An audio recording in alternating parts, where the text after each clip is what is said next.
Орта мектеп гимназиясының бастауыш сынып мұғалімі Ақбердиева Гүлбану Мейрамбек. Сәлеметсіңдер ме оқушылар, бүгін бізде қазақ тілі сабағы. Сабағымыздың тақырыбы мәтін дегеніміз не? Сабақтың мақсаты мұғалімнің көмегімен оқыған, тыңдаған және аудиовизуалды материалдар бойынша мәтін құрастыру.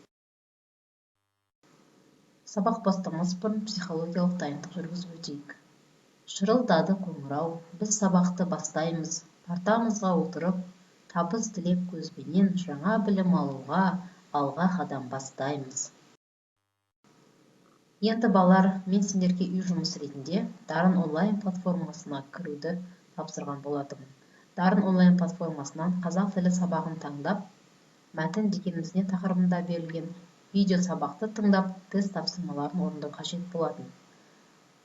Барлықтарың осы тапсырманы орындады деп ойлаймын. Оқулықты ашамыз, оқулықтағы бірінші жаттығуға назар аударайық. Тыңда және таңда әдісін пайдалана отырып, мен сендерге осы мәтінді тапсырманы, яғни бірінші жаттығуды оқып берейін. Ал сендер мұқият тыңдаңдар.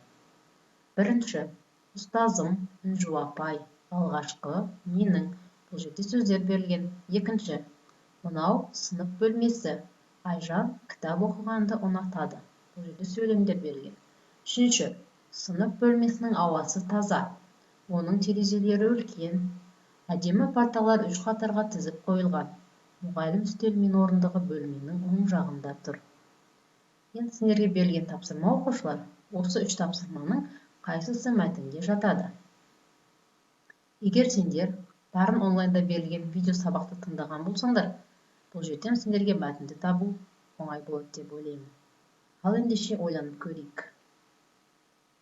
Иә, дұрыс айтасыңдар бала, үшінші тапсырмада бұл мәтін екен. Өйткені мәтін дегеніміз мағына жағынан байланысқан бірнеше сөйлемнен құралады екен. Бұл жерде мәтін не туралы айтылған? Сынып бөлмесі туралы айтылған екен. Енді оқушылар, біз мәтінге тақырып қоя аламыз, тақырып қойдық. Мәтіндегі сөйлемдердің бір-бірімен байланысты болатынын түсіндік. Ендеше осы үшінші тапсырманы дәптерімізге көшіріп жазайық. Мәтін мағына жағынан байланысқан екі, не одан көп сөйлемнен құралады. Мәтіннің мазмұнына сай ат қоюға болады. Ол мәтіндегі негізгі ойды ашып тұрады. Нұрасыл мектептен келді. Қолын жуып тамақтануға отырды. Ыдыстарды жуып, үйді жинады. Содан соң сабағын оқуға отырды. Анасы оған риза болды. Нұрасылды құшақтап, бетінен сүйді. Бұл мәтінде Нұрасыл туралы айтылған. Ол әдепті бала екені баяндалып тұр. Ендеше бұл мәтінге әдепті бала деп ат қоюға болады. Келесі мына мәтінді тыңдайық. Сәкен жазғы демалыста ауылға барды. Ауылдың табиғаты да әсем. Айнала көк шалғын, қалың тоғай, сылдырлай аққан тау өзенінің суы да таптаза. Су түбіндегі ұсақ тастар мөлдіреп көрінеді. Ол күнге қыздырынып, суға шомылды. Атасы мен әжесіне көмектесті. Демалыс көңілді өтті. Бұл мәтіннің мазмұнына сай ауылда немесе көңілді демалыс деп атауға болады.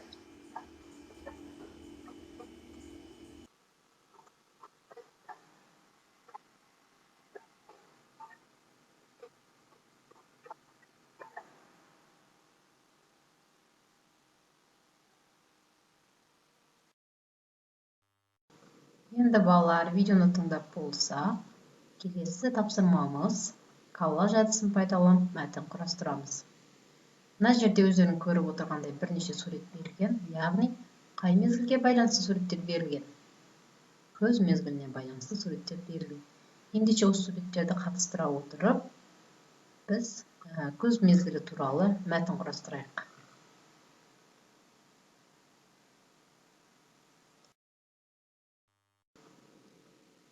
Мәтін құрастырып болсаңдар, өздерінің жазған мәтіндеріңді менің мына жердегі берілген мәтінмен салыстырып көрейік.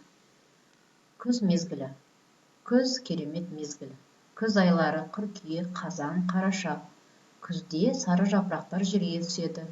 Олар күн шуағында жылтырап алтын сияқты көрінеді. Күз молшылықтың, байлықтың айы.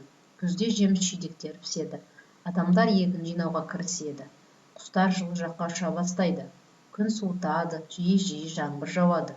Күзде түн ұзарып, күн қысқарады. Келесі тапсырмамыз 4 сөйлемді эссе әдісі арқылы жүзеге асады. Суретте өздерің көріп отырғандай, бұл сынып. Сыныптағы кезекші оқушылар. Яғни мәтіннің тақырыбын мен кезекшімін деп аламыз. Және ол мәтінде 4 қана сөйлем құраймыз. Алдымен, сонан соң, сонан кейін, ең соңында сөздерін пайдалана отырып, және суретті пайдалана отырып, мен кезекшімін тақырыбында мәтін құрап жазып көр.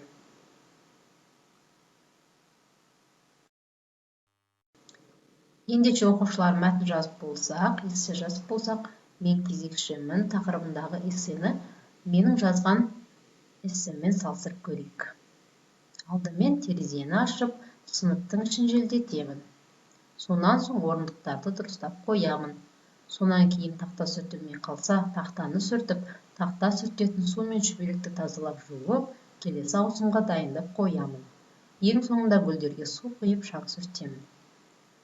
Сендер барлықтарың мектепте кезекші боласыңдар, сондықтан кезекшінің міндетін білесіңдер деп ойлаймын.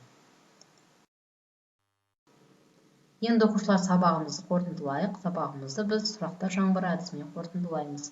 Сендерге бірнеше сұрақтар қоямын. Осы сұраққа жауап беріп көрейік. Сөйлем дегеніміз не? Мәтін дегеніміз не? Мәтін неше сөйлемнен құралады?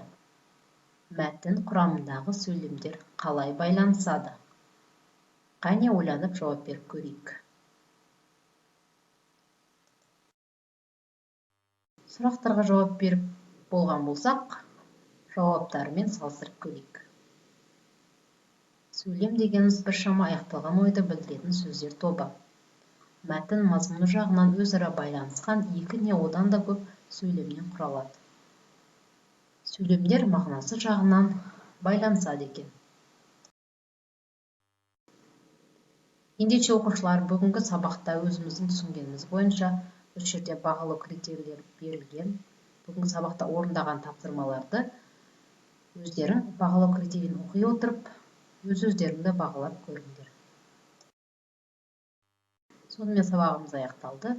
Назар қойып тыңдағандарыңа рахмет. Сау болыңдар.